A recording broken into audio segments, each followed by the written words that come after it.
یہ ہے وقت میڈیا۔ ہندوستان کے صوبے اتر پردیش کے ضلع پرتاپ گڑھ کے رانی گنج کے مینڈولی میں 2 مارچ 2020 کو مدرسہ الفاروق میں سالانہ اجلاس کے موقع پر طلباء اور طالبات نے مختلف عنوان پر ثقافتی پروگرام پیش کیے۔ اس پروگرام کے مہمان خصوصی رہے ممبئی سے آئے جناب محمد عاشق خان صاحب۔ مدرسہ الفاروق کے صدر ہیں جناب حافظ عبدالعزیز صاحب، مینیجر ہیں جناب شریف احمد صاحب اور سیکرٹری ہیں مہمان نواز ادب نواز شخصیت جناب ڈاکٹر حبیب احمد انصاری صاحب اور خازن ہیں جناب مختار احمد انصاری صاحب۔ اور پھر اس سے پہلے میں جناب مولانا آدم علی صاحب ندوی دامت برکاتہم سے درخواست کرتا ہوں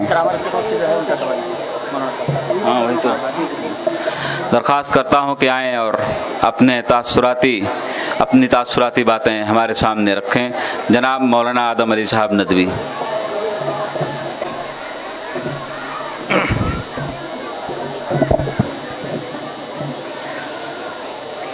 نحمدہ و نصلی علی رسولہ الکریم، اما بعد۔ محترم حضرات اور بہنیں، یہ پروگرام کا سلسلہ، بچوں کے پروگرام کا سلسلہ چل رہا ہے اور کافی دیر سے آپ یہ بچوں کے خوبصورت پروگرام سن رہے ہیں۔ اس درمیان میں جبکہ بچوں کے نہایت قیمتی اور دل کو چھو لینے والے پروگرام ہو رہے ہوں، اس درمیان میں کسی بوڑھے کا، کسی عمر دراز کا نصیحتوں کے لیے کھڑا ہو جانا، یہ ایسے ہی ہے جیسے گوشت کے ساتھ ہڈی۔ لیکن ایک ہی جس گوشت میں ہڈی نہ ہو وہ گوشت بھی اچھا نہیں لگتا ہے، اس لیے 2-4-5 منٹ کے لیے برداشت کیجئے اور کچھ باتیں سنیے۔ محترم بھائیوں، بچوں کے ثقافتی پروگرام جو سالانہ پروگرام ہوا کرتے ہیں اور ان کے اساتذہ اور ان کے گارجین اور ان سے تعلق رکھنے والے یا اسکول سے تعلق رکھنے والے اسکول کے ذمہ داران یہ چھوٹے چھوٹے بچوں کے جو ٹوٹی پھوٹی زبان میں سنتے ہیں، یہ بسا اوقات بچوں کو بڑا قیمتی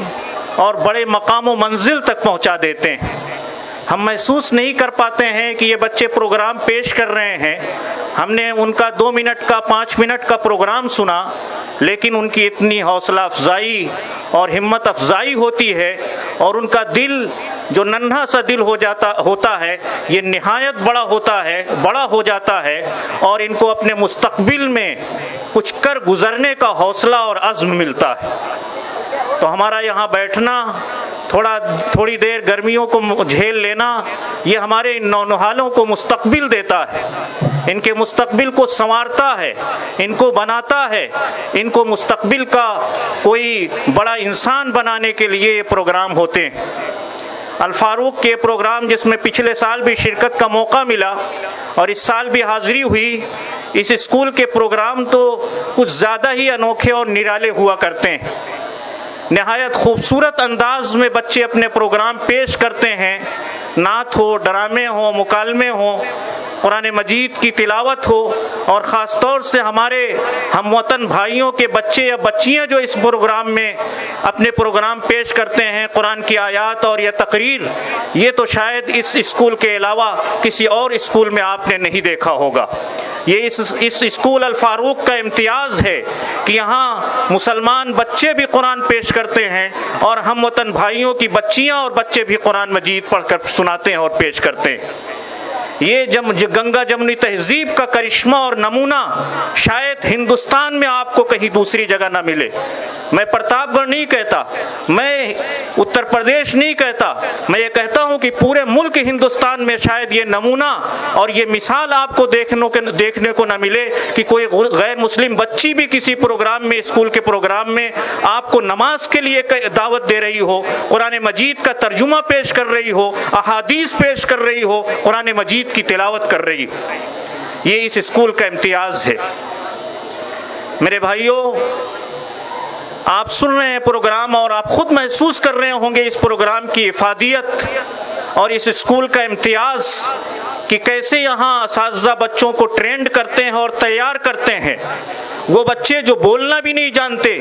جن کی زبان بھی نہیں ٹوٹتی ہے، وہ اتنے بڑے اسٹیج پر کھڑے ہو کر، جہاں اگر آپ کو کھڑا کر دیا جائے تو شاید ہماری اور آپ کی آواز بھی نہ نکل سکے. آپ محسوس کر رہے ہوں گے یہاں بچے کتنے بے باک انداز میں، کتنے جرات مندانہ انداز میں اپنے پروگرام پیش کر لیتے ہیں. یہ بچوں کو یہاں کے اساتذہ کی ٹریننگ اور ان کی کوشش اور ان کی محنتیں ہیں جو بچوں کے لیے رات دن کھپا کر کے ان کو تیار کرتے ہیں، تعلیم اعتبار سے ان پر محنت کرتے ہیں. اور میں آپ کو اب ایک واقعہ سنا کر کے بات لمبی ہو جائے گی. میں نے ایک مضمون پڑھا تھا، اس مضمون میں یہ تھا کہ ایک اسکول میں امتحان اور ایگزام ہوئے جس میں ایک بچے نے پوزیشن حاصل کی، اس کے نمبرات سب سے زیادہ آئے. جب اس کے نمبرات آئے تو اسکول والوں نے یہ طے کیا کہ بچوں کو بھی انعام دیا جائے اور جس بچے نے پوزیشن حاصل کی ہے اس کے گارجین کو بلا کر کے اس کو انعام دیا جائے. بچوں کے گارجین کو بلایا گیا. وہ فرسٹ پوزیشن لانے والے بچے کی گارجین میں اس کی والدہ آئی اسکول میں، اور اسکول میں آنے کے بعد ان کو بھی ملا انعام، بچے کو بھی ملا. اور پھر اس کے بعد اسکول کے پرنسپل اور ذمہ داران نے اس بچے کی والدہ سے پوچھا کہ بہن یہ بتائیے کہ آپ کا بچہ کتنی محنت کرتا ہے اور کس طرح پڑھتا ہے کہ وہ پورے اسکول میں ٹاپ آ گیا اور اس کے نمبرات سب سے زیادہ اور ہائیسٹ ہیں. ان بہن نے جو جواب دیا وہ میں اپنے بہنوں کو سنانا چاہتا ہوں. اس ماں نے اس اسکول میں جو اپنا انٹرویو اور اپنا تاثر جو پیش کیا اس کو ہماری بہنیں غور کے ساتھ سنیں. اس میں ماں نے کہا کہ میں پڑھنا نہیں جانتی ہوں، مجھے میتھ نہیں آتی ہے، مجھے انگلش نہیں آتی ہے، میں اردو کی کتاب نہیں پڑھ سکتی ہوں، لیکن اس کے باوجود شام کو 2 گھنٹے تک میں اپنے بچوں کو لے کر کے اپنے ساتھ بیٹھتی ہوں اور بچے جو پڑھتے ہیں میں اس کو دیکھتی رہتی ہوں اور اس کو سنتی رہتی ہوں اور برابر بچوں کی ساری دلچسپیوں میں میں شریک ہوتی ہوں. وہ لکھتے ہیں تو میں ان کی لکھاوٹ دیکھتا ہوں اور وہ پڑھتے ہیں تو میں ان کی زبان تکتی ہوں اور میں ان کے ہوم ورک وہ کرتے ہیں تو میں ان کی کاپیاں دیکھتی رہتی ہوں، ان کی کتابیں پلٹتی رہتی ہوں اور میں ان کی ایک دوسری کتابوں میں لگی رہتی ہوں، حالانکہ میں نہیں جانتی ہوں کہ ان کتابوں میں کیا لکھا ہوا ہے، یہ بچے کاپیوں میں کیا لکھتے ہیں، لیکن میں نے اپنے اوپر طے کر لیا ہے کہ مجھے اپنے بچوں کے ساتھ 2 گھنٹے بیٹھنا ہے. تو میری بہنوں اور میرے بھائیوں، وہ ہماری بہن تھی جو پڑھنا نہیں جانتی تھی، لیکن اپنے بچوں کے لیے انہوں نے اپنے بچوں کی قیمت سمجھی، اپنے بچوں کے لیے وقت نکالا، تو ان کے بچے نے پورے اسکول میں پوزیشن حاصل کی اور وہ تعلیمی مراحل میں ترقی کرتا چلا گیا. آج ہمارا سانحہ یہی ہے،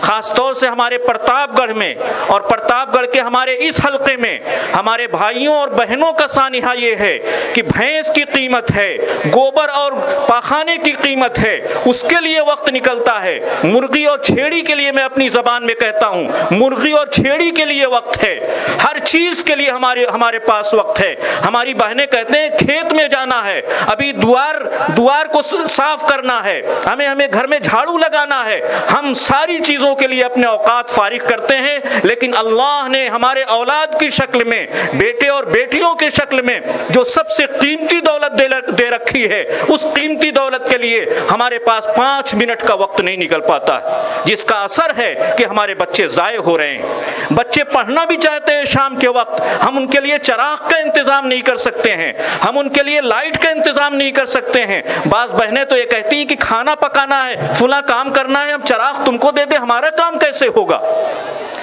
جب ہم اپنے بچوں کے تعلیمی نظام سے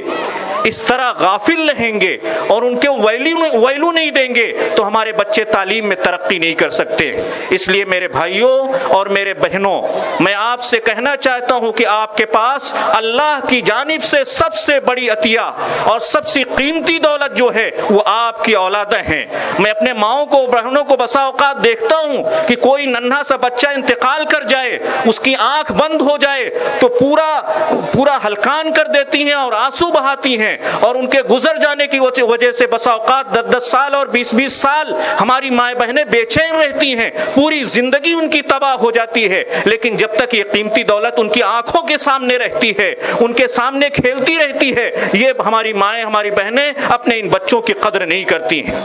اس لیے آپ اپنے بچوں کی قدر کیجئے اور ان کے لیے، ان کی تعلیم کے لیے آپ وقت نکالیے، ان کو تعلیم میں آگے بڑھانے کی کوشش کیجئے، ان کی تعلیم کی نگرانی کیجئے. وہ اسکول میں کیسے پڑھ رہے ہیں، ان کے اساتذہ سے، ان کے ٹیچروں سے آپ تحقیق کریں، اور اسکول میں بسا اوقات آ کر کے ان کے تعلیمی ترقی کو دیکھیں کہ کیسے کیا کر رہے ہیں. یہ آپ کا مدرسہ، یہ آپ کا اسکول الفاروق جو آپ کے بچوں کو تیار کرتا ہے، آپ کو دنیاوی تعلیم کے ساتھ دینی تعلیم بھی دیتا ہے، یہ آپ کے علاقے میں نہایت قیمتی چیز ہے. آپ اس کی قدر کیجئے، اپنے بچوں کو یہاں تعلیم دلائیے. یہاں دینی تعلیم کے ساتھ دنیاوی تعلیم، دونوں تعلیمیں یہاں یکساں طور پر دی جاتی ہیں. اللہ رب العزت ہم سب کو اپنے بچوں کی قدر کرنے کی اور ان کو تعلیم میں آگے بڑھانے کی توفیق عطا فرمائیں. وآخر دعوانا الحمدللہ رب العالمین.